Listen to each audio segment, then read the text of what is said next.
서울시청 앞 광장. 시민이 정책에 참여하도록 유도하는 서울시의 정책 박람회가 한창 열리고 있다. 시민과의 소통을 통해 정책 성과를 공유하고 새로운 정책을 만들어 나가겠다는 의미의 행사일 것이다. 그런데 시민과 소통하겠다는 취지의 행사장 한편에 외롭게 서 있는 한 사람이 있다. 1위 시위하고 계신 이유가 있으십니까?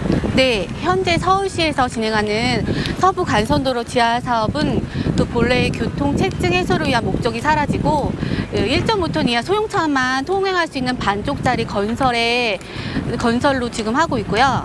그 안전과 환경평가, 영향평가에 대한 시민들에게 충분한 설명 없이 추진되고 있고, 그런 거에 대한 서울시의 해명을 요구하기 위해서 나왔습니다. 위로는 대형차들이 다녀요. 거기서 나오는 매연은 그대로 저희 시민들이 다 마시는 거고요. 거기에 또 매연 굴뚝까지 생기는 거고요.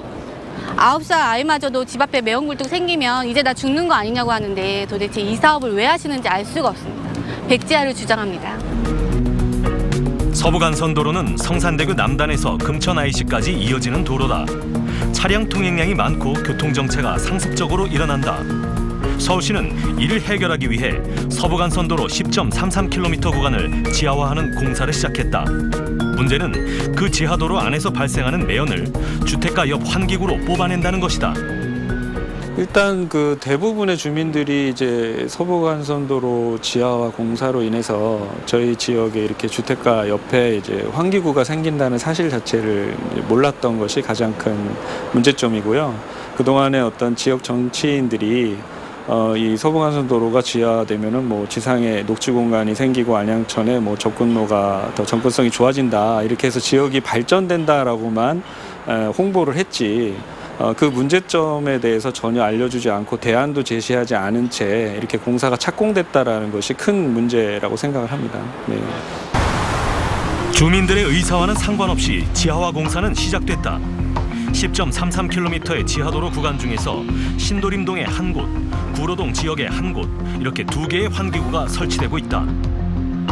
환기구 주변은 허허 벌판이 아니라 주거 밀집 지역이다. 서부 간선도로 지하도로에는 하루 5만 대의 차량이 통행할 것으로 예상된다. 그 차들의 배기가스가 환기구로 올라오게 되는 것이다. 좀 화가 나죠. 좀 처음에는 굉장히 많이 정말 충격적이었어요. 앞으로 여기 계속 살 수 있을까? 이게 환기구가 생기면 그런 생각까지 들었어요. 가을 운동회가 한창인 인근의 초등학교. 지하도로 환기구 공사 현장으로부터의 거리는 불과 200여 미터. 걸어서 3분이면 도착하는 거리다. 환기구가 설치된다면 아이들이 운동장을 안심하고 뛰어다닐 수 있을까? 이 환기구 위치 자체가 지금 그 관련 법을 지금 위배해서 선정이 됐다라고 생각을 하고요. 그런데 이제 환경영향평가서를 보면 의도적으로 그것을 숨기기 위해서 학교 외벽으로부터 거리를 측정한 것이 아니라 학교 본관으로부터 거리를 측정해서 간신히 200m 넘기는 것으로 이렇게 속이는 그런 환경영향평가가 이루어졌습니다. 매연을 뿜어내는 환기구는 학교와 떨어져 있어야 한다. 하지만 인근 고등학교는 불과 140m 남짓 거리에 있고, 안양천 건너편에 있는 중학교도 400m 거리밖에 안 된다. 자동차에서 배출되는 배기가스가 주요한 오염원인데, 그거를 밀폐를 하긴 했는데 거기서 환기구가 우리 집 앞에 있다. 그러면은 아까 얘기한 것처럼 자동차의 그 머플러가 자기 집 앞에 있는 거거든요. 그거를 그렇게 생각하시면 되거든요. 그러니까 당연히 우려를 해야 되고 걱정을 해야 되는 거죠. 그러니까. 서부간선 지하도로 터널 안에는 하루 평균 5만 대의 차량이 뿜어내는 배기가스가 쌓이게 되고, 흩어지는 것이 아니라 모여서 환기구로 나오게 된다. 알려져 있는 것처럼 자동차 배기가스 속에는 벤조피렌, 벤젠, 톨루엔 등의 발암물질들도 섞여 있다. 1급 발암물질입니다. 특히 벤젠은 뭐 이제 어린아이들의 백혈병을 일으키는 그런 원인 물질로 알려져 있고요. 아까 얘기한 것처럼 벤조피렌 같은 것들은 이제 우리가 호흡하는 경우에 폐암을 일으키는 그런 물질입니다.